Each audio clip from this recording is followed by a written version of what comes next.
বিসমিল্লাহির রহমানির রহিম। পরম করুণাময় ও অসীম দয়ালু আল্লাহর নামে শুরু।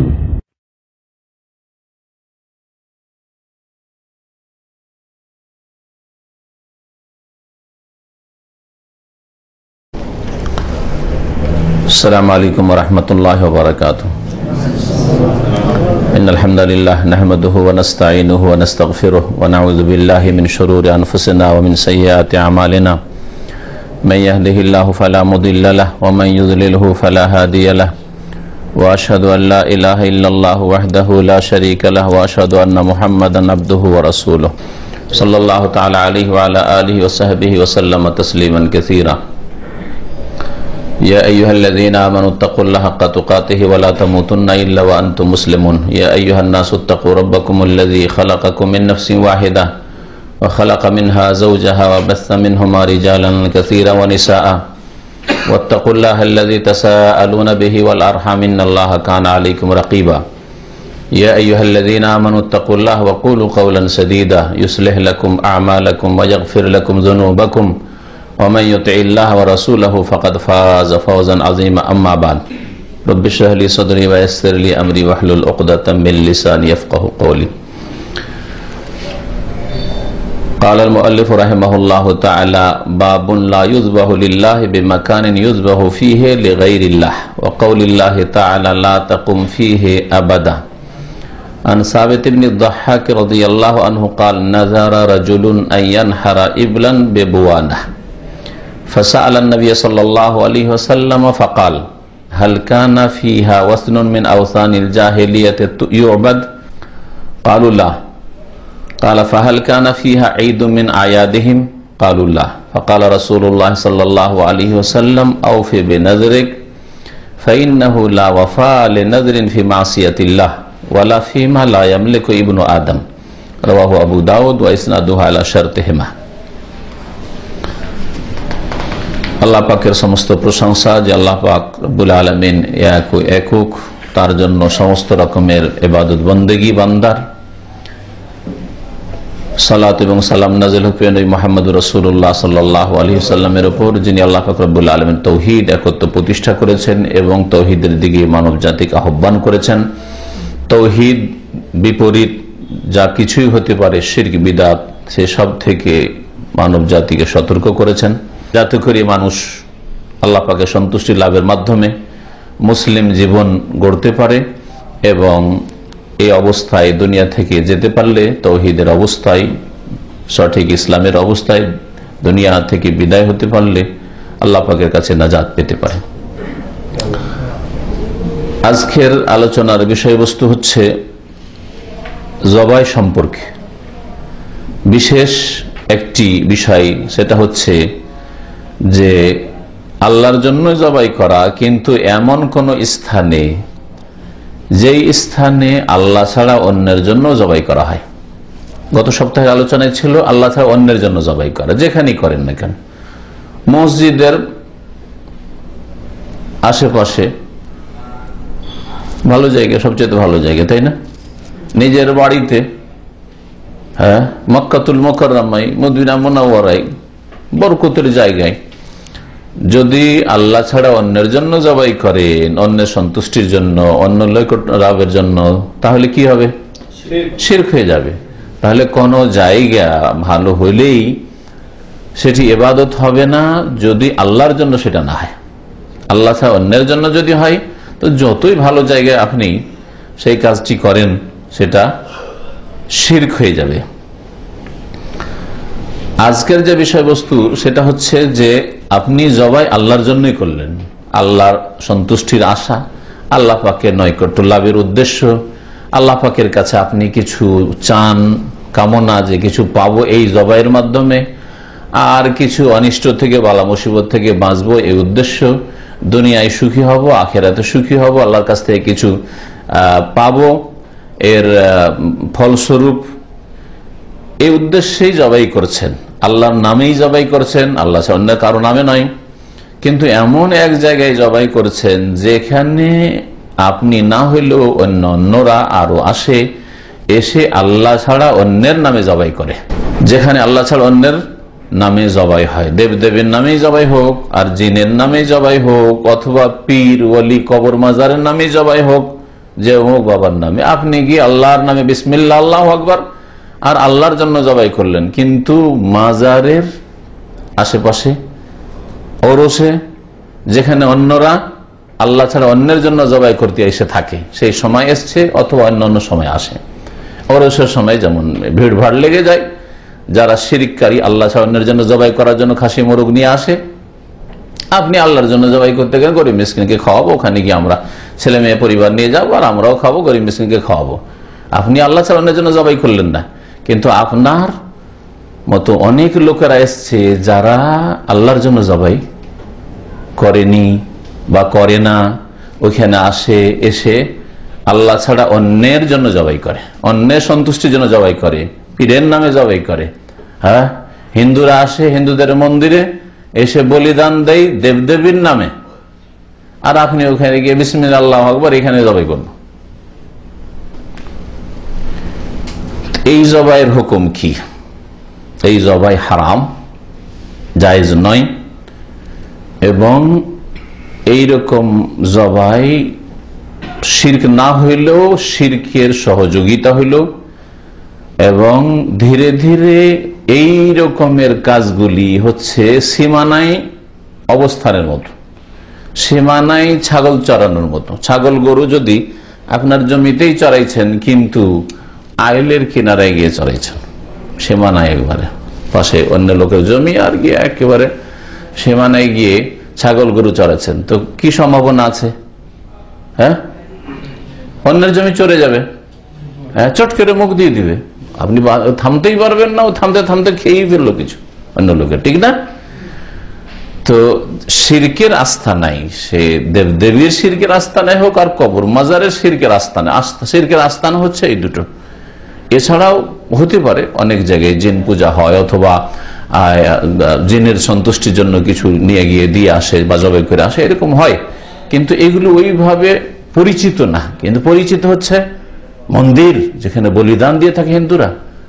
পরিচিত মানুষের কাছে হচ্ছে মাজার, মাজারে গিয়ে হাজার হাজার লোকের আসে আর জবাই করে বিভিন্ন সিজনে, বিভিন্ন সময়। এইসব জায়গায়, এই দুটো জায়গায় বিশেষ করে আল্লাহ ছাড়া অন্যের জন্য জবাই হয়ে থাকে। ওই রকম জায়গায় আপনি যদি আল্লাহর জন্যই জবাই করেন, যে আল্লাহ সন্তুষ্টির জন্য আল্লাহর নামে জবাই করলাম, এখানকার গরিব মিসকিনকে খাওয়াবো, আমি নিজেই খাবো, এসছি পিকনিক করার জন্য, পিকনিক করার জন্য শাহজালালে গেছেন, হ্যাঁ সিলেটে পিকনিক করার জন্য আটরসি গিয়েছেন, পিকনিক করার জন্য আজমির শরীফ গিয়েছেন, যদিও শরীফ বলা উচিত নয়, কারণ মক্কা মদিনা আর ওই বাইতুল মুকাদ্দাস তিনটি জায়গা ছাড়া অন্য কোনো জায়গা শরীফ এইরকমের কোন প্রমাণ নেই। হ্যাঁ, সব জায়গায় সমান আল্লাহ পাকের জমিন, তাই না? তো যদি আজমির শরীফ হয়, ওর চাইতে বেশি শরীফ দাম্মাম আর খবর, তাই না? কারণ এটা সৌদি আরবে জাজিরা নবী সাল্লাল্লাহু আলাইহি ওয়াসাল্লামের দেশে, ভূমিতে, জাজিরাতুল আরব। সুতরাং এটা তাদের তরিকায় বললাম। আমি বিশ্বাস করি না যে মক্কাতুল মুকাররমা, মদিনা মুনাওয়ারা আর বাইতুল মুকাদ্দাস ছাড়াও আরো কোন শরীফ জায়গা আছে। এটা হচ্ছে আপনার ঈমান আকীদা সহিহ, সবসময় মনে রাখবেন। কোন জায়গা শরীফ নেই তিনটি জায়গা ছাড়া। এই জন্য তিনটি জায়গা ছাড়া চতুর্থ কোন জায়গার জন্য নেকির আশায় সফর করতে নিষেধ করেছেন নবী করিম সাল্লাল্লাহু আলাইহি ওয়াসাল্লাম। স্পেশালি যাই খবরের বিশাল জামে মসজিদ তৈরি হয়েছে, ওখানে গিয়ে নামাজ পড়ো, বেশি সওয়াব পাবো। যাই আমি দামামে বিশাল একটা জামে মসজিদ আছে, ওখানে গিয়ে নামাজ পড়ো, বেশি নেকি পাবো না। এইরকম সফর জায়েজ নাই এই উদ্দেশ্যে। রিয়াজ গিয়ে আমি ওখানে করে বিশাল মসজিদ আছে, সেখানে গিয়ে নামাজ পড়ে আসবো, বেশি সওয়াব না। এইরকম সফর লা তুসাদ্দুর রিহাল, সহিহ বুখারী মুসলিম হাদিসে রয়েছে। এইরকম সফর করাই জায়েজ না, নবী করিম সাল্লাল্লাহু আলাইহি ওয়াসাল্লাম বলেছে। এটা কোনো মানুষের কথা না, এটা রাসূলুল্লাহ সাল্লাল্লাহু আলাইহি ওয়াসাল্লামের কথা, যার উপর ওহী এসেছে। তো কি বলছিলাম, যে আল্লাহ ছাড়া অন্যের জন্য যে সব জায়গায় জবাই হয়ে থাকে, সেখানে যদি কেউ জবাই করে তাহলে ওর হুকুম কি? ওর হুকুম হচ্ছে হারাম, বিদআত, হারাম, গুমরাহি, আর এটা হচ্ছে শিরকের চোরা রাস্তা। ধীরে ধীরে এই লোকগুলি শিরকে লিপ্ত হতে পারে।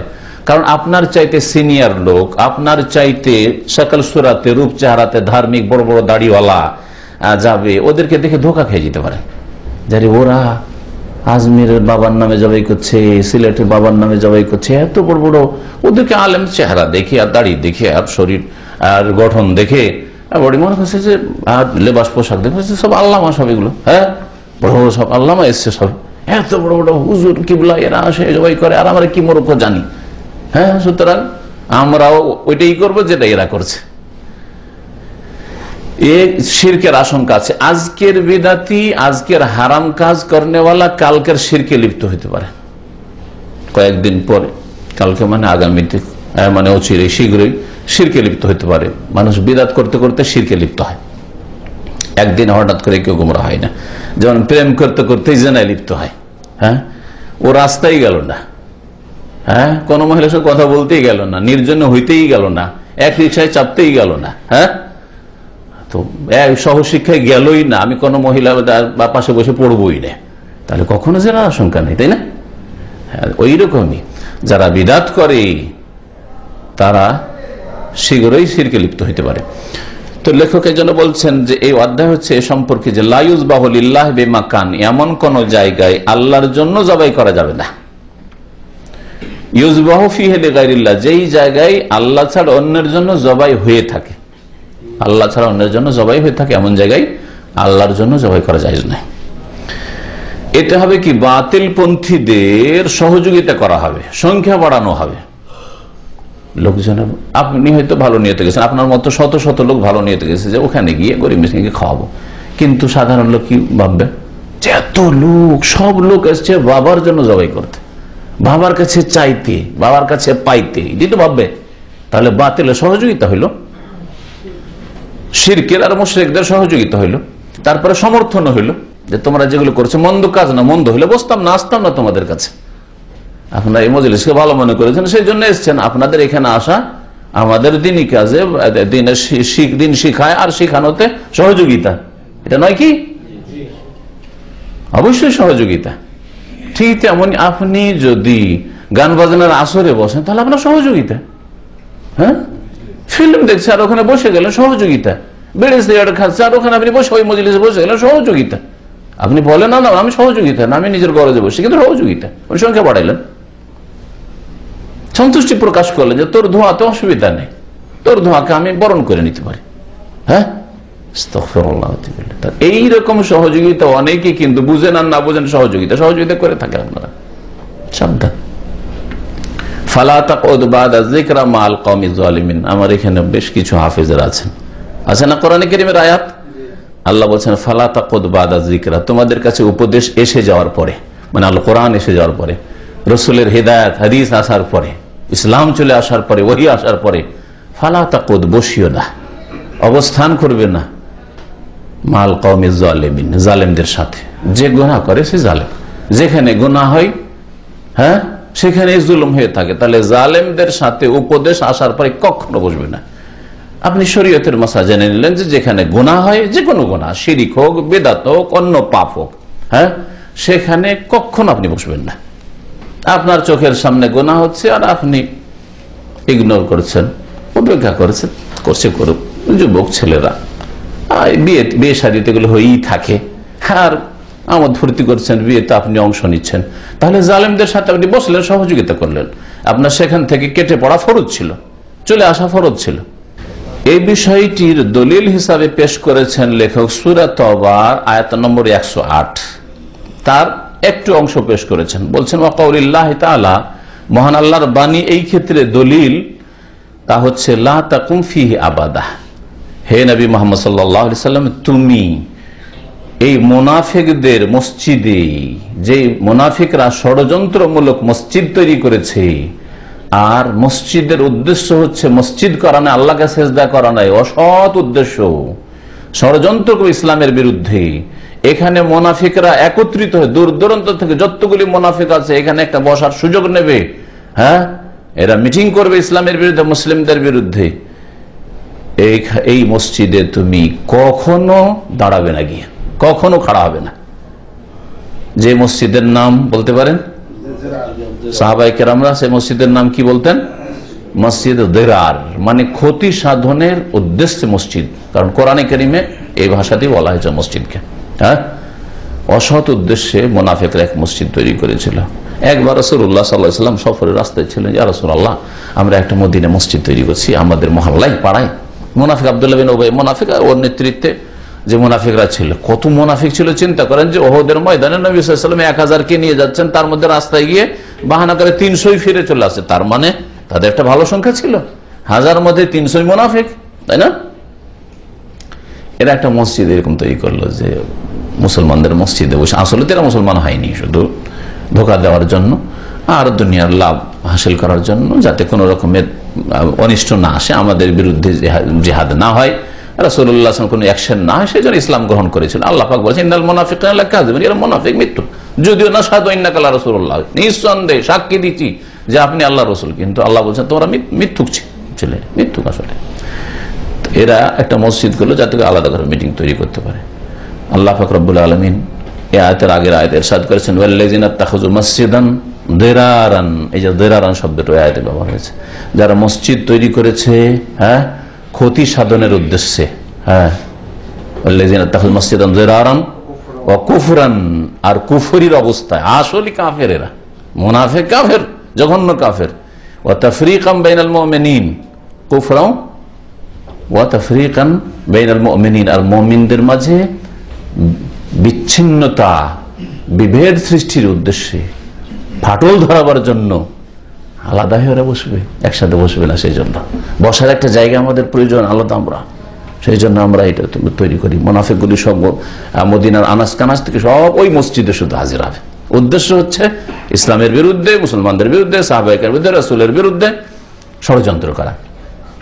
ওয়া ইরসাদাল লিমান হারাবাল্লাহ ওয়া রাসূলাহ, আর আল্লাহ এবং রাসূলের বিরুদ্ধে যারা যুদ্ধের ঘোষণা করে রেখেছে, যারা সবসময় ষড়যন্ত্রে লিপ্ত আছে, তাদের জন্য ঘাঁটি তৈরি করার উদ্দেশ্যে ইরসাদ, ঘাঁটি তৈরি করেছে যারা, যেটা মুনাফিকদের ঘাঁটি, উদ্দেশ্য ছিল মুনাফিকদের ঘাঁটি তৈরি করা। তারপরে আল্লাহ পাক রব্বুল পরে আয়াতে বলছেন যে দেখো এইরকম মসজিদে লা তাকুম ফিহা আবাদা, নবী সাল্লাল্লাহু আলাইহি ওয়াসাল্লাম ওয়াদা করে ফেলেছে তাদের সাথে। নবী কি জানেন, তলব করলেন, এই মুনাফিকরা তলব করলো যে ইয়া রাসূলুল্লাহ আমি একটা মসজিদ তৈরি করেছি, আপনি একটু উদ্বোধন করে দিবেন, আসবেন একটু নামাজ পড়িয়ে দিবেন। আজকাল যেমন উদ্বোধন হচ্ছে আজকালকার যুগে, ওই রকমই আসবেন আর নামাজটা পড়িয়ে দিবেন, আমরা ওইখানে মহল্লার লোক নিয়ে নামাজ পড়বো। উদ্দেশ্য অসৎ ছিল।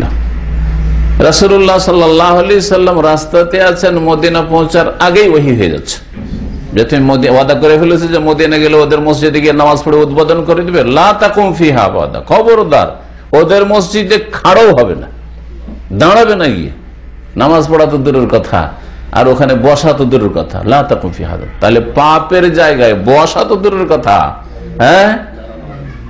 জবাই করা তো দূরের কথা, ওরসে গিয়ে আমি একটু জবাই করবো, গরিব মিসকিনকে খাওয়াবো, তো দূরের কথা, দাঁড়াবে না ওখানে গিয়ে, আল্লাহর গজবের জায়গায় পালাও এখান থেকে।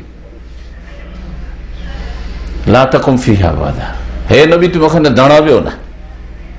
লামাসজিদুন, তারপর আল্লাহ বলেন লামাসজিদুন উসসিসা আলা তাকওয়া মিন আউওয়ালি ইয়াউমিন আহাক্কু আন তাকুমা ফি, অবশ্যই ওই মসজিদটি, যেই মসজিদটির ভিত্তি স্থাপিত হয়েছে আল্লাহ ভীরুতার উপর, আলা তাকওয়া আহাক্কু আন তাকুমা ফি, সেই মসজিদে তোমার দাঁড়ানো, তোমার ইবাদত বন্দেগী করা, তোমার অবস্থান করা বেশি উপযোগী। তুমি ওখানে গিয়ে নামাজ পড়ো, ওখানে গিয়ে বসো, ওখানে গিয়ে দাঁড়াও। এটা কোন মসজিদ? একদল তাফসীরকার বলছেন এটা হচ্ছে মসজিদে কুবা, কারণ নবী সাল্লাল্লাহু আলাইহি ওয়াসাল্লাম প্রথম এসে কুবায় অবস্থান করে কুবায় মসজিদ তৈরি করেছেন। মসজিদে কুবা, এটি মসজিদে কুবার ফজিলত রয়েছে।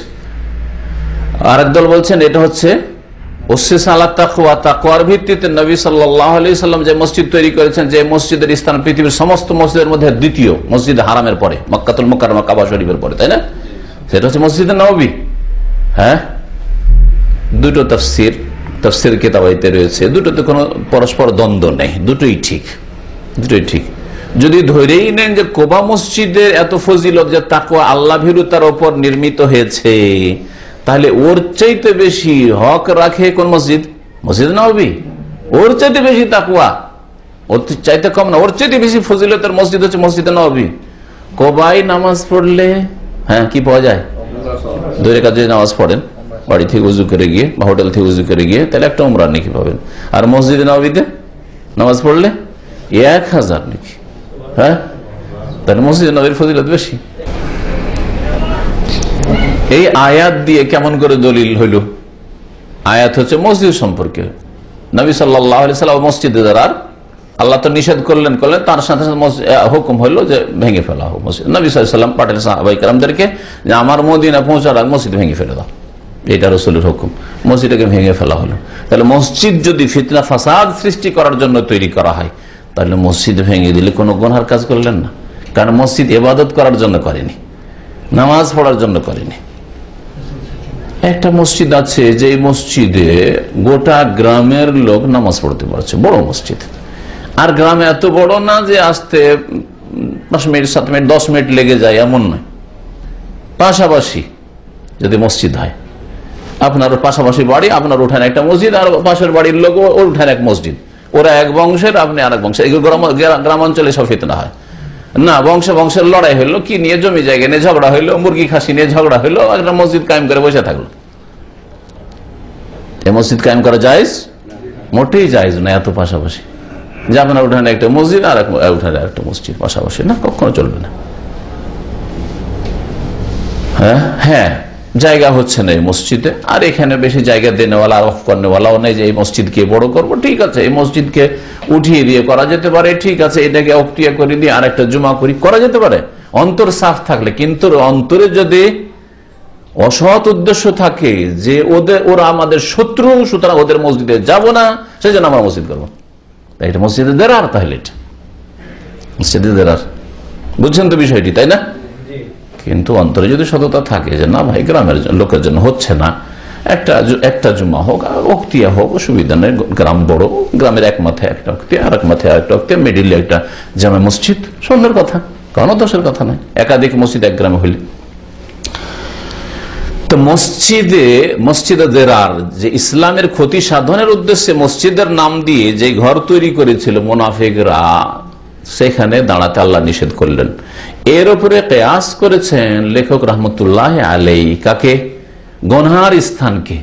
মসজিদের নাম দেওয়া হয়েছিল, তারপরেও যখন দাঁড়ানো নিষেধ নবীর, তাহলে যেই জায়গায় শিরিক হচ্ছে, বিদআত হচ্ছে, গুনহার কাজ হচ্ছে, হ্যাঁ, অশ্লীলতা ছড়াচ্ছে, সেই জায়গায় গিয়ে যদি আপনি অবস্থান করেন অথবা সেখানে গিয়ে আপনি জবাই করেন, তো সেটা কি জায়েজ হবে? এটা হারাম হবে। এইভাবে এটা হচ্ছে, এর নাম হচ্ছে কিয়াস। তো ইসলামে কিয়াস আছে, কিন্তু কোরআন হাদিসের উল্টো কিয়াস নেই। আমাদের দেশের মানুষরা বিভ্রান্তির শিকার। কোরআনে আছে স্পষ্ট দলিল, মানবে না। রসুলের হাদিসে আছে, হাদিস না, এটা হাদিস মানবে না, কি মানে বলছে কিয়াস, তাহলে এটা হারাম ওই কথা। হ্যাঁ, রসুলের হাদিস স্পষ্ট আছে, আর আপনি বললেন কিয়াস করবো, তো এইরকম কিয়াস ইসলামে নেই।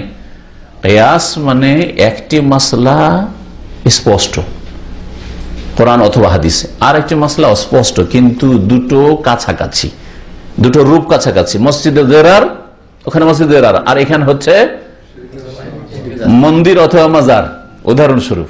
হ্যাঁ, এখানে মন্দির মাজারেও গুনাহ হচ্ছে, শিরকের গুনাহ হচ্ছে, আর মসজিদে দেরারে ষড়যন্ত্র ইসলামের বিরুদ্ধে হইতো, তাই না? তো মসজিদে দেরার যেখানে শিরিক করার জন্য করেনি ওরা, ওখানে ওরা মূর্তি পূজা করে বলে করেনি, মসজিদের নাম দিয়ে করেছে, নামাজ ঠিকই পড়তো, কিন্তু ওর মাঝে মাঝে মিটিং করতো ইসলামের বিরুদ্ধে। তো ওখানে যখন দাঁড়ানো নিষেধ হলো, তো ওর উপরে কিয়াস করা হলো। এর চেয়ে মারাত্মক ক্ষেত্র হচ্ছে মাজার যেখানে করে শিরিক কুফরি হচ্ছে, এর ক্ষেত্র হচ্ছে মন্দির যেখানে আল্লাহ ছাড়া অন্যকে সেজদা করে, দেবদেবীকে ডাকা হচ্ছে, দেবদেবীর বলিদান হচ্ছে, জবাই হচ্ছে।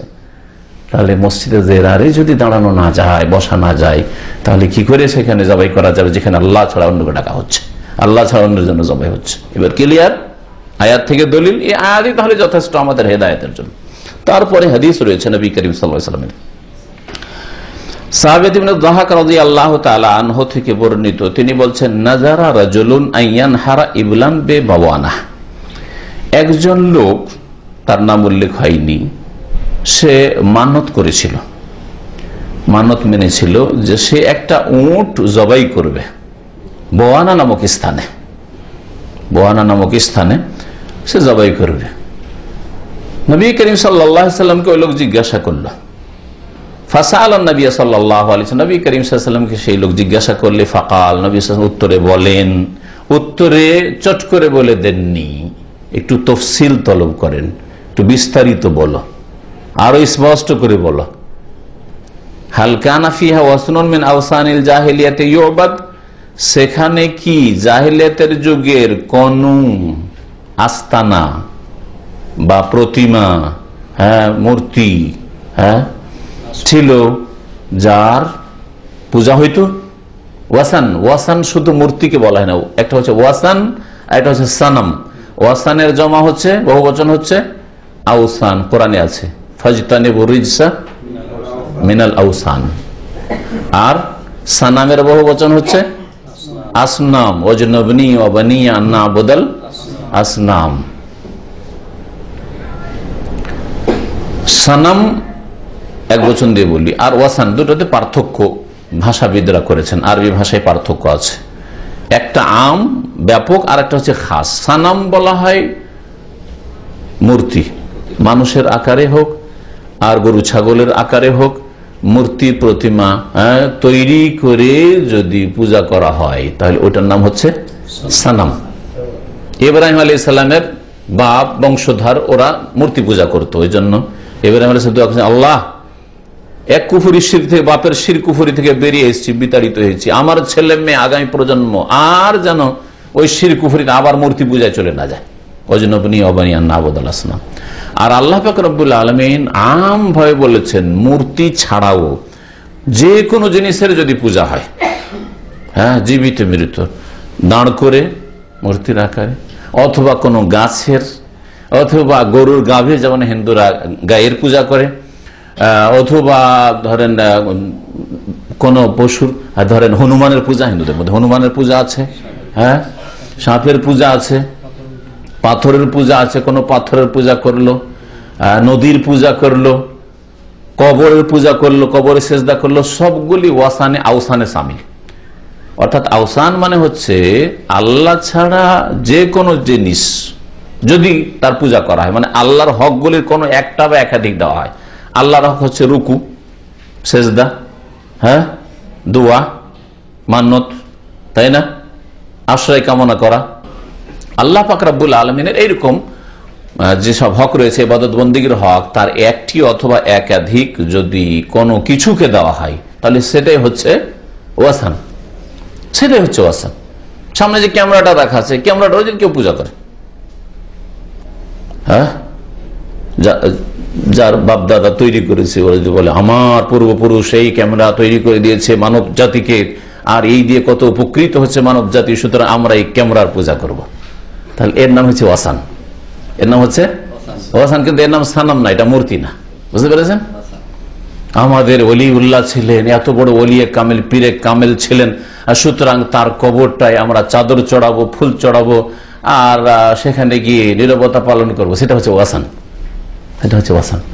আমাদের বড় নেতা ছিলেন দেশের, তার বড় অবদান দেশের ওপর রয়েছে, দেশকে স্বাধীন করে দিয়েছেন, অথবা দেশের হিরো ছিলেন, তিনি আমাদের পার্টির হিরো ছিলেন, সুতরাং তার কবরে ফুল চড়াবো, এ করবো, নীরবতা পালন করব, তাহলে সে ওয়াসান হচ্ছে ওয়াসান। আল্লাহ ছাড়া অন্যের, আল্লাহ ছাড়া যে কোনো জিনিসের পূজা, ঝুঁকে দাঁড়ানো, সেই নত করে হচ্ছে ওয়াসান। জি হ্যাঁ, এইরকম ভাস্কর্য বা কিছু যেগুলি আছে। নবী করিম সাল্লাল্লাহু আলাইহি ওয়াসাল্লাম এক কথা উত্তর না দিয়ে জিজ্ঞাসা করলেন যে জাহিলিয়াতের যুগে আল্লাহ ছাড়া অন্যের কি ওখানে পূজা হইতো? কালু, তখন লোকেরা বললেন না, বোয়ানাতে কোন রকমের পূজা হইতো না, মানে কোনো মূর্তি ছিল না বা অন্য কিছু আস্তানা ছিল না যে যেখানে আল্লাহ ছাড়া পূজা হয়, গাছের পূজা, এগুলো ছিল না কিছু। আর একটা জিজ্ঞাসা করলেন, আচ্ছা ঠিক আছে পূজা হইতো না, কিন্তু ওখানে কোনো মেলা লাগতো? কালা ফাহাল কানা ফিহা ঈদুম মিন আয়াদিহিম, জাহিলিয়াতের যুগের কাফের মুশরিকদের মেলাগুলির কোনো একটা মেলা কি ওখানে লাগতো?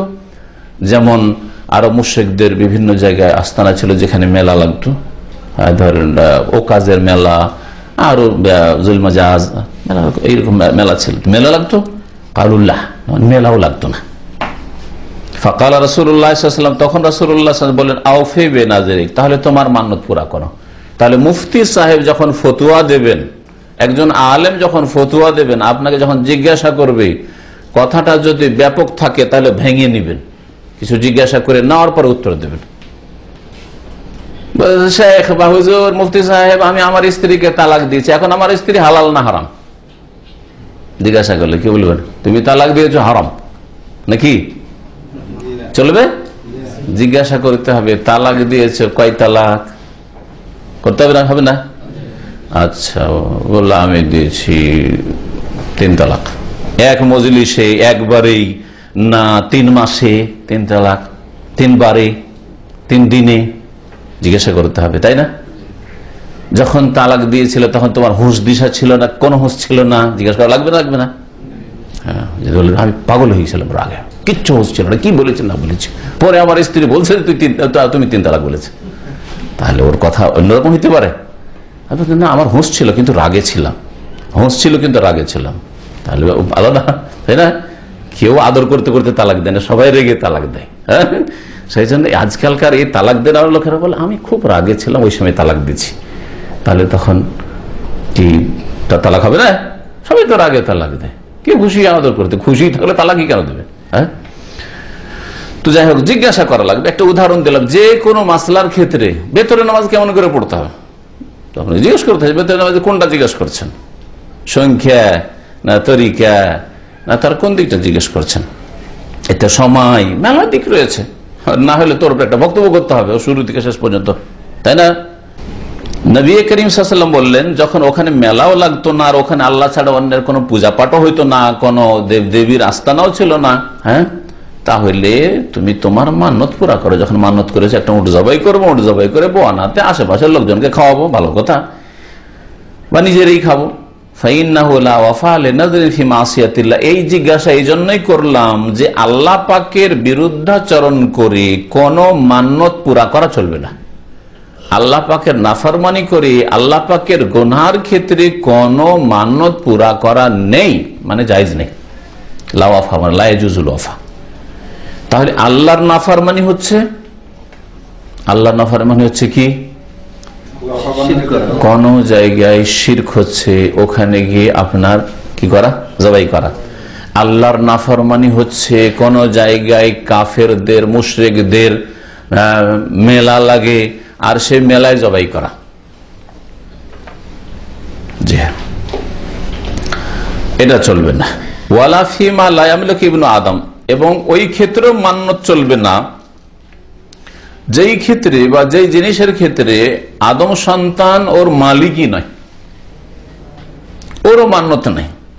পাগলামি করে কেউ যদি মানত করে যে আমার ছেলেটা মাধ্যমিক পরীক্ষা দিয়েছে, যদি পাশ করে তো এই ক্যামেরাটা ফিসাবিলিল্লাহ এই রাখা সেন্টারকে দান করে দেব, চলবে? কেন চলবে না? এই ক্যামেরার মালিক আপনি না, যে আপনি মান্যত করেছেন যে এই ক্যামেরাটা আমার ছেলেটা যদি মাধ্যমিক পাশ করে বা সৌদি আরব আসছে ভিসা টিসা লাগা যদি চলে আসে তো এই ক্যামেরাটা কি করবো? হ্যাঁ, নিয়ে এসে এই রাখা সেন্টারে দান করে দেবো। তো এই ক্যামেরাটা দান করবেন তো ক্যামেরার মালিক তো আপনাকে হইতে হবে। এই ক্যামেরা আপনার নাই, কার ক্যামেরা? অন্য লোকের। তাহলে আপনি কি করে এটা দান করবেন? বলে কিনে নেবো, যদি আপনার কাছে বিক্রি না করে। ভাই আমি আমার করবো, আপনার কাছে কেন বিক্রি করবো? কোথায় করবেন? ঠিক আছে, এইরকম ভাবে যে কোনো উদাহরণ নিয়ে নেন। গ্রামে একটা ভালো খুব সুন্দর গরু আছে কারো বাড়িতে, আল্লাহ যদি আমার মাকে ভালো করে দেয়, অসুস্থ আছে, তো ওই গরুটা আমি জবাই করে দেবো, জবাই করে গ্রামের গরিব মিসকিন খাও। অপরের গরু, নিজের গরু না, বলছে আমার মা ভালো হইলে ওই অমুকের গরুটা আমি গ্রামবাসীকে জবাই করে খাওয়িয়ে দেবো। বলছে কিনে জবাই করবো, কিনার পরে বলবেন আপনি, কিনার আগে কি করে আপনি মান্যত করবেন?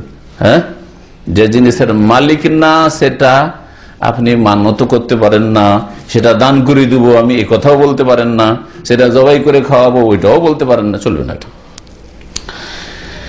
রাহ আবু দাউদ, হাদিসটা আবু দাউদে রয়েছে এবং এর সনদ ইমাম বুখারী মুসলিমের শর্ত মোতাবেক, মানে হাদিসটা খুব উচ্চ মানের সহিহ হাদিস। আল্লামা আলবানী রাহমাতুল্লাহ আলাইহি সহিহ বলেছেন, হাদিস এক বাক্যে সহিহ হাদিস শেষ, তাই না? এখন এতে বেশ কিছু মাসাইল আছে, বেশ কিছু মাসাইল রয়েছে। প্রথম যে জিনিসটা জানবো সেটা হচ্ছে যে এই অধ্যায় থেকে লেখকের উদ্দেশ্য কি? লেখকের উদ্দেশ্য হচ্ছে যে, যেটা এর আগে বিস্তারিতই বললাম, যে যেখানে আল্লাহ ছাড়া অন্যের জন্য জবাই হয় এইরকম জায়গায় জবাই করা যাবে না। কেন জবাই করা যাবে না আমি দু একটা কারণ বলেছি, দেখি বলুন তো আপনারা কেউ, কেন জবাই করা যাবে না? আমি গরিব মিসকিনকে খাওয়াবো আজমেরে গিয়ে অথবা শাহজালালে সিলেটে গিয়ে, হ্যাঁ, আর আল্লাহর জন্য আমি বিসমিল্লাহ আল্লাহ আকবার বলে জবাই করেন, আল্লাহ নৈকট্য লাভের জন্য, আল্লাহ তোমাকে রাজি করার জন্য আমি এলাকার গরিবগুলোকে খাওয়াবো, হ্যাঁ, কেন করা যাবে না? সহযোগিতা হচ্ছে। তারপর এটা গুনহার জায়গা, হ্যাঁ, গুনহার জায়গা। বলছে যে যাতে করে যারা শিরক করছে তাদের সাদৃশ্যতা না হয়, তাদের মতে আপনাকেও লাগছে আপনিও ওই বাবার জন্যই করছেন, ওরাও করছে আপনিও করছেন, এই সাদৃশ্যতা হয়ে যাচ্ছে। বাহ্যিক সাদৃশ্যতা অন্তরকে কাছে নিয়ে আসে। এই কথাটি অত্যন্ত মূল্যবান কথা। এই কথাটি ইমাম ইবনে তাইমিয়া রাহমাতুল্লাহ উল্লেখ করেছেন। অমুসলিমদের বা যারা শিরক বিদআত করে তাদের উৎসব অনুষ্ঠানে অংশ নেওয়ার ক্ষেত্রে, তাদের অনুষ্ঠানে বা তাদের উৎসবগুলিতে সহযোগিতা না করার ক্ষেত্রে, সামনে 25শে ডিসেম্বর ক্রিসমাস ডে, জানেন না? খ্রিস্টানদের বড়দিন। তাদের ধারণায় এটা ছিল ঈসা আলাইহিস সালামের জন্মদিন, অথচ কোনো প্রুফ নেই যে 25শে ডিসেম্বর ঈসা আলাইহিস সালামের জন্মদিন, কোনো সনদ নেই, এর বিশ্বস্ত সূত্রে মোটেই প্রমাণিত নয়। ধরে নেওয়া হয়েছে আনুমানিক যে এটা 25শে ডিসেম্বর, ধরে নিলাম যা ওটা জায়গা। তারপরে যদি জন্ম হয় 25শে ডিসেম্বর, প্রথম কথা জন্মবার্ষিকী পালন করা, যেটাকে মিলাদ বলা হয়। মুসলমানরা বলছে মিলাদুন নবী, মানে নবী মুহাম্মদ সাল্লাল্লাহু আলাইহি ওয়াসাল্লামের মানেলে, আর খ্রিস্টানরা বলছে এটা হচ্ছে ক্রিসমাস ডে। কথা বুঝতে পেরেছেন? একই জিনিস কিন্তু, হ্যাঁ। আর ওই ক্রিসমাস ডে থেকেই কিন্তু বিদাতিরা প্রথম মিশরে আর তারপরে এরাকে, মিশরের প্রথম শিয়া, তখন শিয়া শাসক ছিল, এই মিলাদুন নবী চালু করে যে আরে খ্রিস্টানরা, তখনও খ্রিস্টান ছিল, এখনো প্রচুর খ্রিস্টান কিন্তু মিশরে আছে। তো খ্রিস্টানরা ঈসা আলাইহিস সালামের জন্মদিবস পালন করে, আমরা কেন করব না? তাহলে কোরআন এবং হাদিস থেকে ঈদে মিলাদুন নবী নেওয়া হয়নি। কোথা থেকে নেওয়া হয়েছে? খ্রিস্টানদের চরিত্র থেকে নেওয়া হয়েছে, খ্রিস্টানদের বিদাত থেকে নেওয়া হয়েছে। খ্রিস্টানরা বিদাত করে 25শে ডিসেম্বর, আমরা 12 রবিউল আউয়াল করব। নতুন একটা ধর্মে অ্যাড হইলো, সংযোজন হইলো, যে এতদিন দুটো ঈদ, ঈদ উল ফিতর, ঈদ উল আজহা ছিল, এখন ঈদ মিলাদুন নবী শুরু হইলো। বুঝতে পেরেছেন? তারপরেও নবীর মিলাদ 12 রবিউল আউয়াল করবে, ঈদে মিলাদুন নবী খ্রিস্টানদের কাছ থেকে নেওয়া হয়েছে। মান তাশাব্বাহা বিকওমিন ফাহুয়া মিনহুম। নবী করিম সাল্লাল্লাহু আলাইহি ওয়াসাল্লাম বলেছেন, যেই ব্যক্তি বা যেই জাতি অন্যদের সাথে, কাফেরদের সাথে সাদৃশ্যতা অবলম্বন করবে তাদের দলে শামিল হবে, কিয়ামতের দিন তাদের দলে উঠতে হবে। কি বলছিলাম যে বাহ্যিক সাদৃশ্যতা পরস্পর অন্তরকে কাছিয়ে দেয়। এর একটি উদাহরণ দিচ্ছি, বহু উদাহরণ আছে। এয়ারপোর্টে শত শত লোক বসে আছে, বুঝছেন না? বা বাস স্ট্যান্ডে দেখবেন, রেল স্টেশনে দেখবেন, হাজার হাজার লোক বসে আছে।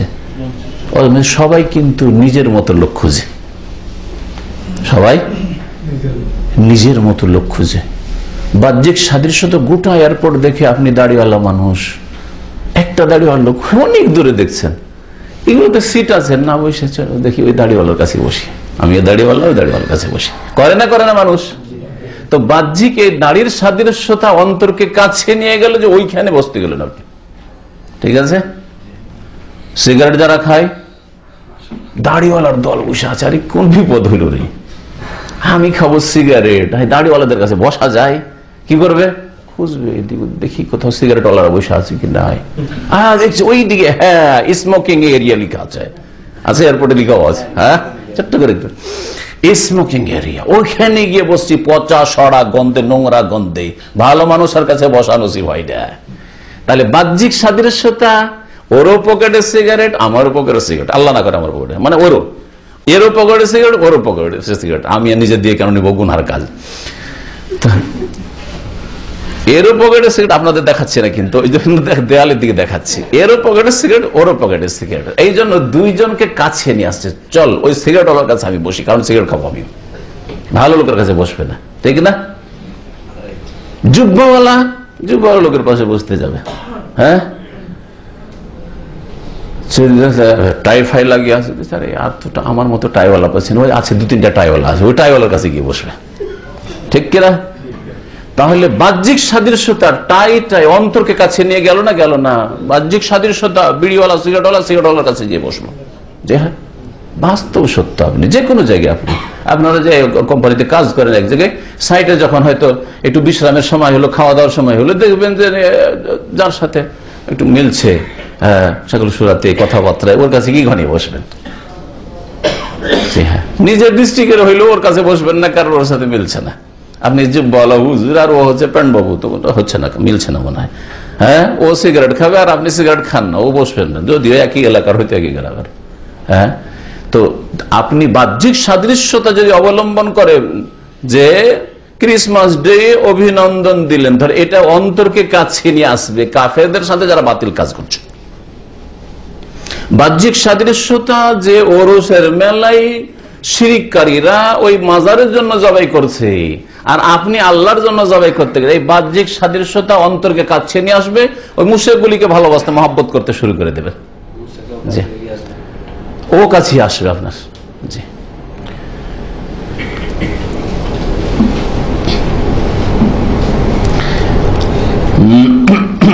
যারা শিরকি জবাই করছে তাদের সাথে যাতে করে সাদৃশ্যতা না হয়, সেই জন্য আল্লাহর জন্য হইলেও জবাই করা যাবে না, শিরকের আড্ডায় বা শিরকের আস্তানায়। এইরকমই এখানে আরো জানিয়ে দেওয়া হয়েছে, সতর্ক করা হয়েছে যে যারা গুনাহগার তাদের সাদৃশ্যতা অবলম্বন করা জায়েজ নয়। গুনাহগারদের বেশভূষা ধরবেন, গুনাহগারদের চালচলন আপনার মধ্যে আসবে, গুনাহগারদের মতো কথা বলবেন না, কখনো না। গুনাহগাররা কথা শুরু করলে বিসমিল্লাহ বলেন না, খেতে শুরু করলে বিসমিল্লাহ বলেন, তাই না? আগামীতে করব, হ্যাঁ নেক্সট টাইম, কিন্তু ইনশাআল্লাহ বলবে না, তাই না? আপনি ওদের সাদৃশ্যতা অবলম্বন করবেন না। আপনি হ্যাঁ, কোন কথা কেমন আছেন, ভালো, আলহামদুলিল্লাহ ভালো, কখন আলহামদুলিল্লাহ ভালো আছি কথা বলা তৌফিক হবে না। তো খারাপ লোকদের যারা গুনাহগার তাদের সাদৃশ্যতা অবলম্বন করা যাবে না কোনো ক্ষেত্রে, এবং গুনার জায়গাতে অংশ নেওয়াও যাবে না। গুনার জায়গাতে অংশ নেওয়া, যার একটি হচ্ছে জবাইয়ের জায়গা, যদি আল্লাহ ছাড়া অন্যের জন্য জবাই হয় তাহলে ওটা হচ্ছে গুনার জায়গা। আল্লাহ ছাড়া অন্যের জন্য কিছু ওখানে পেশ করা হচ্ছে, হ্যাঁ, তো সেটা হচ্ছে গুনার জায়গা। সুতরাং সেখানে সহযোগিতা হয়ে যাবে বা সাদৃশ্যতা অবলম্বন হবে, যাতে কি হবে, আপনার সম্পর্কীয় মানুষের যারা সহি আকীদার লোক তাদের কুধারণা হয়ে যাবে, ভালো ভালো মানুষ সম্পর্কে কুধারণা হয়ে যাবে। আমার মতো লোক যদি ওই মাজারের ওরসে চলে যায়, তাহলে অন্যরা যারা হয়তো ওই শিরকপন্থী নয়, আমার সহি আকীদায় আর দিনী ভাইরা ছিল, তারাও অনেক রকম কল্পনা জল্পনা করা শুরু করবে, যে কি ব্যাপার, ঈশায় কি গড়বড়িয়ে গেল নাকি একে কোনো পয়সা টয়সা দেওয়া হয়েছে, কোনো বড় টোপ দেওয়া হয়েছে, হ্যাঁ, নাকি কারো চাপের মুখে গেল, কত রকমের কল্পনা জল্পনা শুরু হয়ে যাবে, কেন এখানে গেল, তাই না? জি হ্যাঁ, আপনার সম্পর্কে আমার সম্পর্কে তখন একটা কুধারণা শুরু হয়ে যায় মানুষের। জি, কুধারণা, যে এই লোকটা খারাপ হয়ে গেছে। সিগারেট লোকেরা খাচ্ছে গোল হয়ে বসে, আর ওখানে যদি বসে যান তো আপনার সাথে সঙ্গে যারা সিগারেট খায় না তারা আপনার সম্পর্কে কুধারণা করা শুরু করবে, লোকটা মনে হয় সিগারেট টিগারেট না, একটু ধোঁয়া টোঁয়া দিয়ে মনে হয় একটু শখ মেটাচ্ছে, মনের স্বাদ মেটাচ্ছে, তাই না? অথবা লোকটা হয়তো খারাপ হয়ে গেছে, ও মনে হয় সিগারেট খাওয়া শুরু করেছে, যদিও লোক কি খাচ্ছে মনে হয় দেখায় না ওদের, বুঝলেন? তাহলে এইরকম খারাপ ধারণা হয়ে যেতে পারে। ওমর রাদিয়াল্লাহু তাআলা আনহুর একটি বক্তব্য রয়েছে, আসার, তিনি বলছেন, লা তাদখুলু আলাল কুফফারি ফি মা'বাদিহিম, কাফেরদের উপাসনালয়ে তোমরা প্রবেশ করবে না। ফাইন্না সাখতাতা তাতানাজ্জাল আলাইহিম, কারণ আল্লাহ পাকের গজব ওদের উপর নাজিল হয় ওইসব জায়গায়। তাহলে ওমর রাদিয়াল্লাহু তাআলা এই বাণীর উপরে আমল করলে, যেখানে শিরক হয়, মাজারে শিরক হয়, মন্দিরে শিরক হয়, চার্চে কুফরি শিরক হয়, পাপ হয়, এরকম জায়গায় শখ করে আপনি প্রবেশ করবেন, তামাশা দেখে দেখে আসি, অমুক গির্জাটা দেখে আসি, অমুক মন্দিরটা দেখে আসি, অমুক মাজারটা দেখে আসি। ওমর রাদিয়াল্লাহু কঠোরভাবে নিষেধ করেছেন, স্পষ্ট কথা তার, লা তাদখুলু আলাল কুফফারি ফি মা'বাদিহিম, কাফের মুশরিকদের ইবাদত গাহে উপাসনালয়ে কখনো প্রবেশ করবে না। কেন? ওইসব জায়গায় আল্লাহ পাকের গজব নাযিল হয়, আযাবের জায়গা। সাধারণ গুনাহ হইলে আল্লাহ পাক অসন্তুষ্ট হচ্ছেন, আল্লাহ পাকের আযাব। নামাজ হচ্ছে আর নামাজের সময় নামাজ চলছে, আর রাস্তায় ফুটপাতে লোকেরা বসে আছে, আর ওই জায়গায় যদি আপনি বসেন, হ্যাঁ, হয়তো আপনার এমার্জেন্সি আছে, তারপরে ওদের মজলিসে বসিয়ে না। অনেক সময় এমার্জেন্সি, গাড়ি আসবে এক্ষুনি, আর অনেক দূরে সাইটে পড়ে আছেন, হয়তো যদি আমি এই সময় এখানে না দাঁড়ে তাহলে গাড়ি ছুটে যাবে। হ্যাঁ, ঠিক না? হইতে পারে এরকম কারো এমার্জেন্সি অবস্থা হইতে পারে। ওই পাপীদের মজলিসে বসে, কারণ আল্লাহ পাকের গজব নাযিল হচ্ছে, ওইদিকে জামাত হচ্ছে, এরা বেনামাজির দল বসে আছে, আর আপনি ওইখানে মজবুর মানুষ বসে আছেন, না ওদের সাথে বসে একটু আলাদা দাঁড়া, আল্লাহ পাকের গজব নাযিল হচ্ছে এখানে। তো এইরকম ধরনের বিভিন্ন গুনাহ, যেখানে গুনাহ হচ্ছে, ফিল্ম দেখা হচ্ছে, গান হচ্ছে, হ্যাঁ, যুবক যুবতী বিবাহ শাদীতে একে অনুষ্ঠানে, আর ওখানে গুনার জায়গায় বসবেন না, কারণ ওই সব জায়গায় আল্লাহ পাকের ক্রোধ নাযিল হচ্ছে, আল্লাহ পাক রাগান্বিত এদের ওপর। গজব মানে ক্রোধ, আল্লাহ পাকের ক্রোধ নাযিল হচ্ছে এদের ওপর। মসজিদে জেরার সম্পর্কে যা বললাম যথেষ্ট। ভাষ্যকার বলছেন যে মুনাফিকদের একদল বানিয়েছিল, তাদের একজন নেতা ছিল আবু উমার আল ফাসিক, তার পরামর্শে মসজিদে কোবাকে ক্ষতিগ্রস্ত করার জন্য, মসজিদে কোবার আশেপাশে তাহলে ওদের মসজিদে ছিল, আর তারা ওখানে করে ষড়যন্ত্র করে, সেই জন্য নবী করিম সাল্লাল্লাহু আলাইহি ওয়াসাল্লাম তাবুক যুদ্ধে গিয়েছিলেন, ওই যুদ্ধে যাওয়ার সময় বানাচ্ছিল। তারা বলল যে একটু আমাদের নামাজ পড়ে দেন, ওইখানে একটু উদ্বোধন করে দেন, যাতে করে নবী সাল্লাল্লাহু আলাইহি ওয়াসাল্লাম অনুমোদন পেয়ে যায়। আর এইরকম অনেক যারা ভুল পথে আছে, একটা ওই রকম গণ্যমান্য ব্যক্তির একটু অনুমোদন পাওয়ার জন্য চেষ্টা করে, নিয়ে চলে আসতে পারি একবার, তাহলে লোকেরা বোঝে না আসলেও বিদআতপন্থী, কিন্তু একবার যদি আমাদের এখানে চলে আসে, তাহলে দেখে লোকজনকে বলতে হবে, দেখুন অমুক অমুক শাইখেরা এসছে, অমুক অমুক এসছে। ইমামে হারাম যদি কোনো বিদআতি মাদ্রাসায় চলে যায়, বড় দলিল হয়ে যায়। আপনারা বলছেন যে ওরা বিদআত করে, ইমামে হারাম ওইখানে গিয়েছে, দেখেন শক্তিশালী কথা তাদের। হ্যাঁ, ইমামে হারাম গেলে দলিল হয়ে গেল যে বিদআত মুক্ত তারা, না, কখনো না। দাওয়াত দেওয়ার জন্য যেতে পারেন, তাদের ইসলাহ সংশোধন উদ্দেশ্য যেতে পারেন, আরো বিভিন্ন উদ্দেশ্য থাকতে পারে। কারণ যদি উদ্দেশ্য ভালো থাকে তাহলে গুনার জায়গায় আপনি দাওয়াত দেওয়ার জন্য যেখানে গুনাহ হচ্ছে সেখানেও যাবেন, আপনি পাপ হচ্ছে সেখানে যেতে হবে। তারা বলেছিল যে দেখেন আমাদের দুর্বল বুড়ো মানুষরা নামাজ পড়তে যেতে পারে না, অসুস্থ লোকেরা যেতে পারে না শীতের দিনে।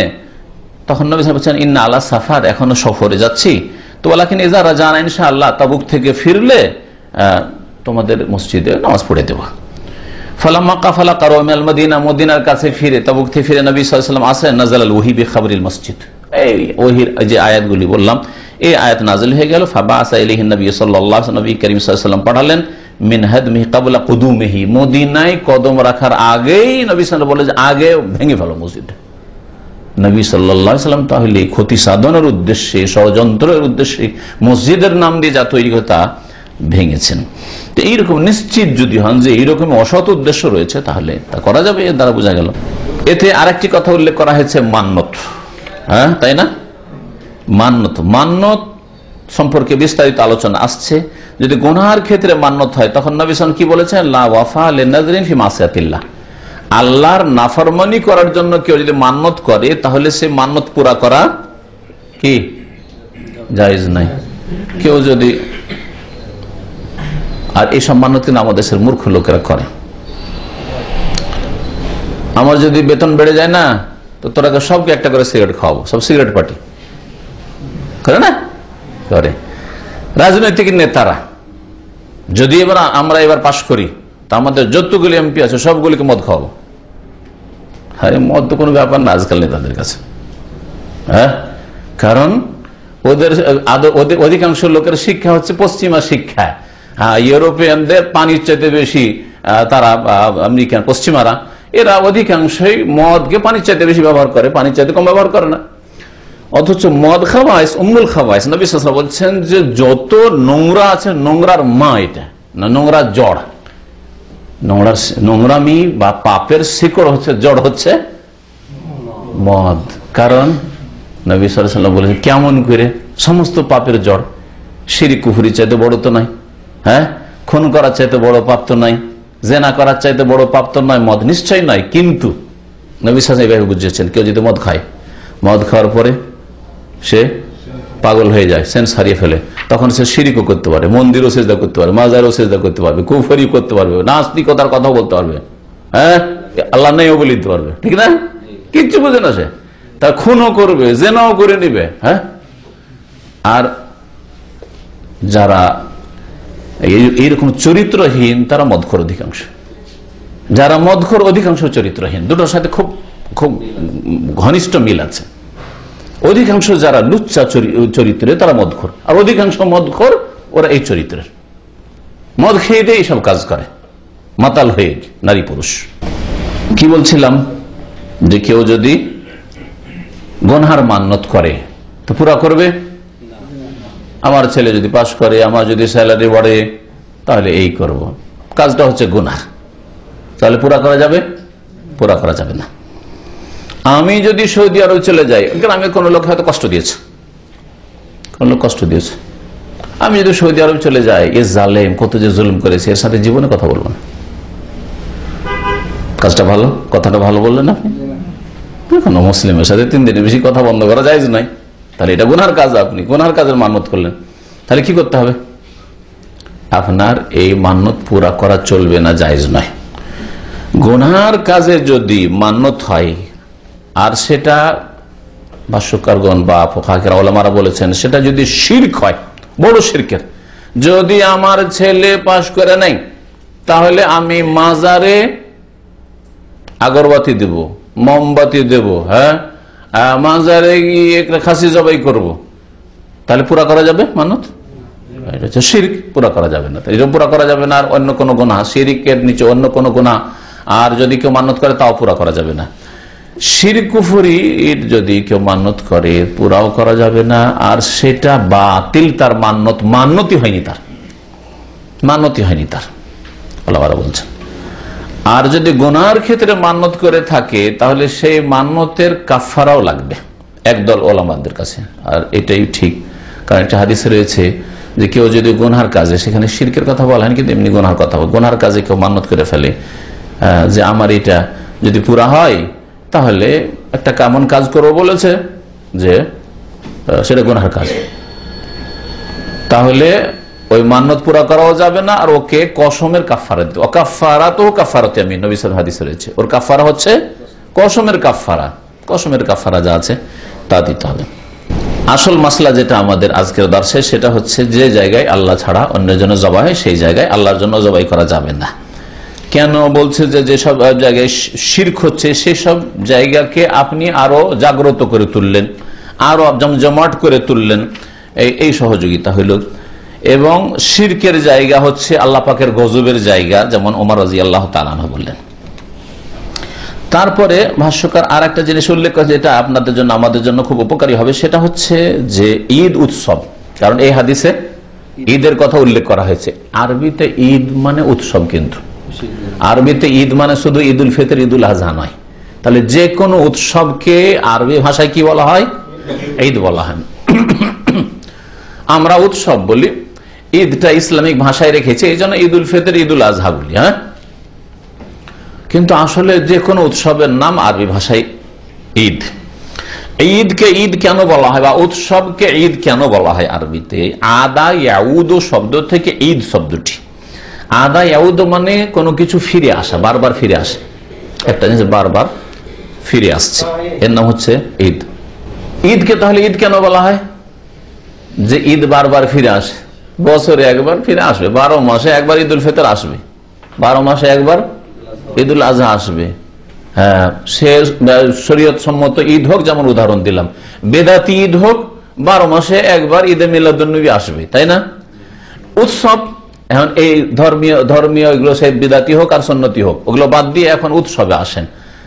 স্বাধীনতা দিবস, জাতীয় দিবস, ভাষা দিবস, হ্যাঁ, অমোঘ দিবস, তমোঘ দিবস, যতগুলি দিবস আছে সবগুলি হচ্ছে উৎসব, মনে রাখবেন।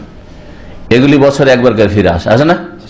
অমোঘ তারিখ হচ্ছে, আজকে হচ্ছে কি দিবস? ট্রাফিক দিবস, আজকে হচ্ছে স্বাস্থ্য দিবস, আজকে হচ্ছে ক্যান্সার দিবস, আজকে হচ্ছে ভাষা দিবস, ভাষা আন্দোলন দিবস, হ্যাঁ, আজকে স্বাধীনতা দিবস। হ্যাঁ রে, দিবস দিবস। আচ্ছা, দিবসগুলিতে আমোদ ফুর্তি খুশি ঈদের চাইতে বেশি করা হয় না? অস্বীকার করার কিছু নেই। যারা দুনিয়াদার, যারা এই দুনিয়ার রাজনীতি করে, তাদের কিন্তু ঈদ উল ফিতর, ঈদ উল আজহা ওই খুশি নেই, আর ওই খরচ খরচাও নেই, আর ওই রকম ধুমধামও নেই তাদের বাড়িতে। যত বেশি ধুমধাম তাদের বাড়িতে যে উৎসবগুলিতে আছে, উৎসবগুলিতে, তাহলে তো আসল ঈদ তো তাদের এগুলোই। হ্যাঁ, ঈদের দিনে লুঙ্গি পরে ঈদগাহে চলে যেতে পারে নেতা, এমপি সাহেব, ঠিক না? কোরবানির দিনে পর্যন্ত লুঙ্গি পরে চলে যেতে পারে, পুরোনো পাঞ্জাবি পরে ঈদগাহে চলে যেতে পারে, কিন্তু তার উৎসব স্বাধীনতার দিবসে, জাতীয় দিবসে, আর অমুক দিবসে, তমুক দিবসে, ভাষা দিবসে যাবে? কিয়ামত এগুলো যাবে না। তাহলে ওদের আসল ঈদ তো ওইগুলো।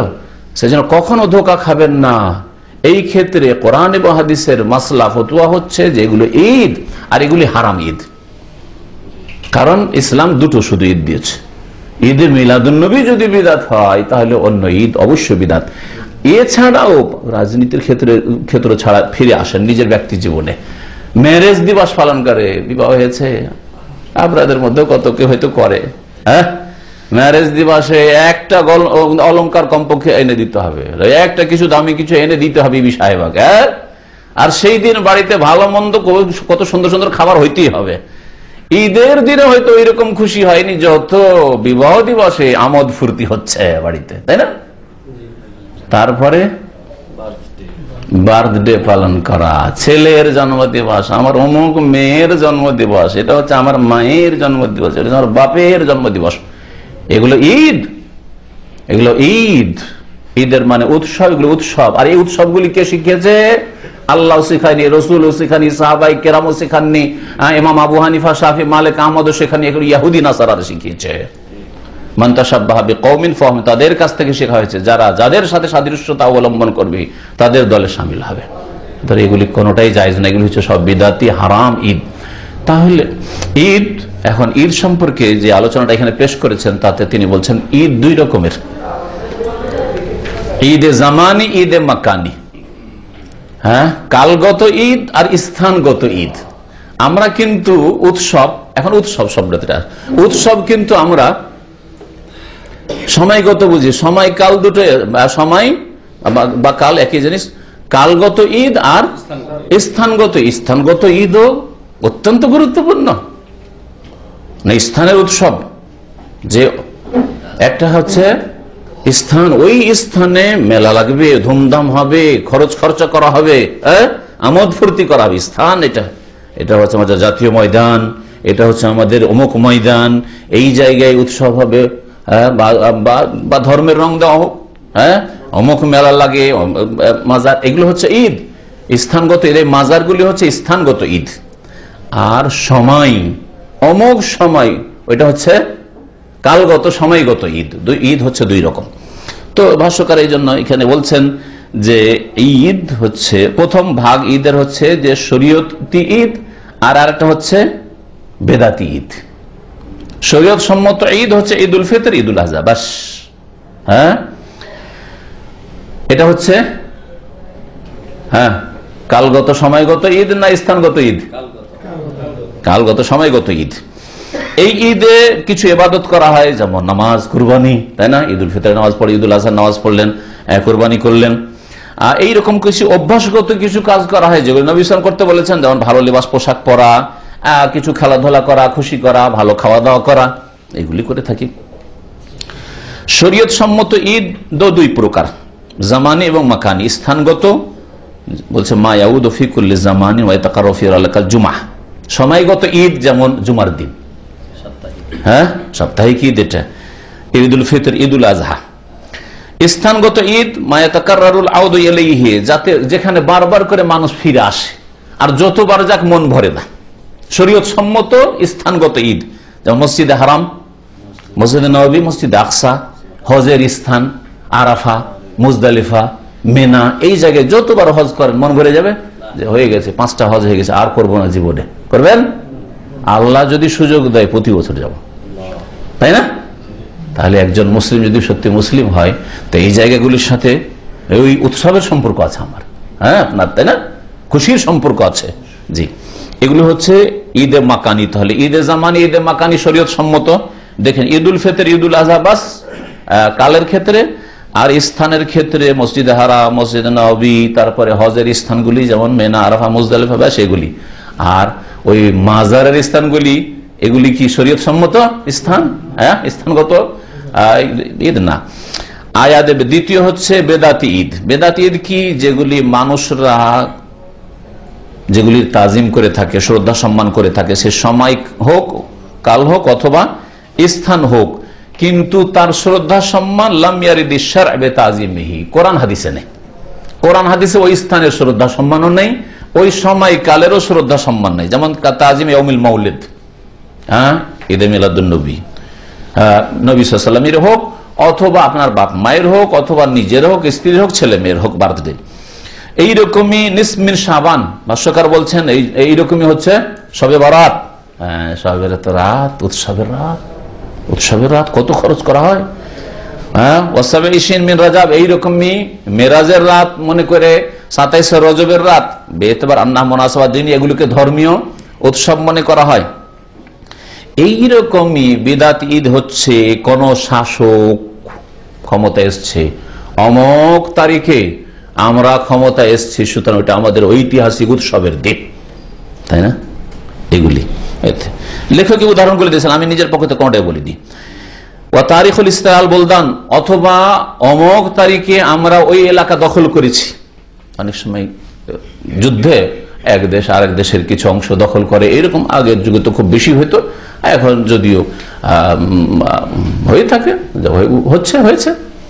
যেমন প্যালেস্টাইন দখল করেছে ইহুদিরা, এইরকমই কাশ্মীর নিয়ে ভারত আর পাকিস্তানের ঝগড়াতে দখল করাকরি এগুলো হচ্ছে বা হয়েছে। এইরকমই ওয়াসাইরুল মুনাসাবাত আল মুখতারা, আর মানবরচিত এইরকমই যে কোনো উৎসব এগুলি পালন করা হারাম। ফাহাজিহি তাহরুম ইকামাতুহা ওয়া তাযীমুহা, এগুলি শ্রদ্ধা সম্মান করা, এগুলি অনুষ্ঠিত করা সবগুলি নাজলে মাফিহা মিন মুজাহাতিল লিশরাঈ সামাবিয়্যা, আসমানি দিন, দ্বীনে ইসলাম, দ্বীনে ইসলামের সাদৃশ্যতাইতে রয়েছে। ঈদ উল ফিতর, ঈদ উল আজহার সাথে সাদৃশ্যতা রয়েছে আপনাদের এই উৎসবের দিনগুলির।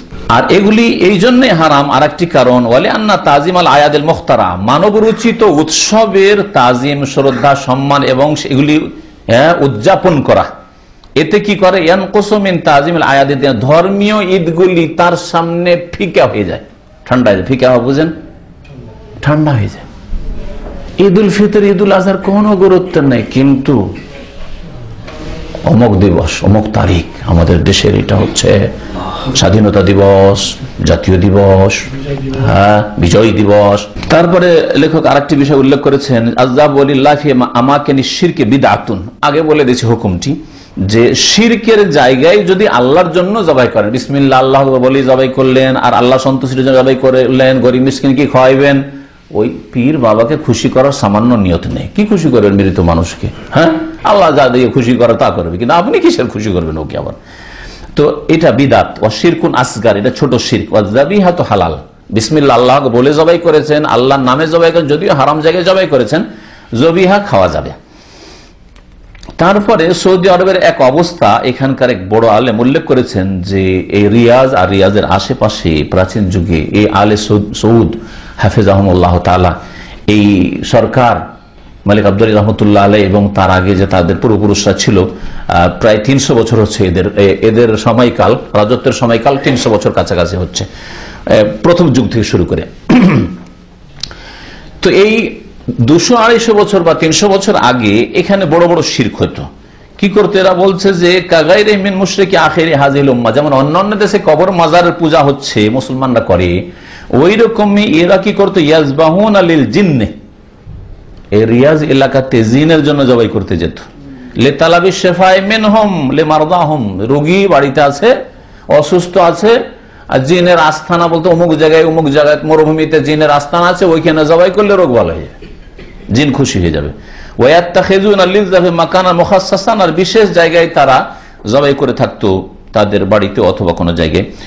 ফাআযার আল্লাহ যালিকা বিদাওয়াতি ইমাম শাইখ মুহাম্মদ বিন আব্দুল্লাহ রাহিমাহুল্লাহ তাআলা, ইমাম মুহাম্মদ আব্দুল্লাহ রাহমাতুল্লাহ আলাইহি যখন দাওয়াত শুরু করে আজকে থেকে আনুমানিক 300 বছর আগে, তার দাওয়াতের বরকতে, তার ছাত্রদের এবং তার সাথে সহযোগিতা যে করেছিলেন এই আলে সৌদের প্রথম যুগের মানুষরা, ইমাম মুহাম্মদ বিন সৌদ রাহমাতুল্লাহ এবং তার আওলাদরা, তাদের এই দাওয়াতের বরকতে আল্লাহ পাক এই শিরকের আখড়াগুলিকে ধ্বংস করেছেন এখান থেকে, আলহামদুলিল্লাহ রাব্বিল আলামিন। আগামী সপ্তাহের আলোচনা হচ্ছে আল্লাহ ছাড়া অন্যের জন্য মান্নত করা। ইনশাআল্লাহ তার বিস্তারিত মানত সম্পর্কে আরো যে সমস্ত মাসাইল আছে আলোচনা আগামী সপ্তাহে হবে। আল্লাহ পাক রব্বুল আলামিন যেন আমরা যা বললাম শুনলাম তা থেকে উপকৃত হওয়ার তৌফিক দান করেন। আল্লাহ পাক আমাদের ভুল ভ্রান্তি গুনাহ খাতা যেন মাফ করে দেন।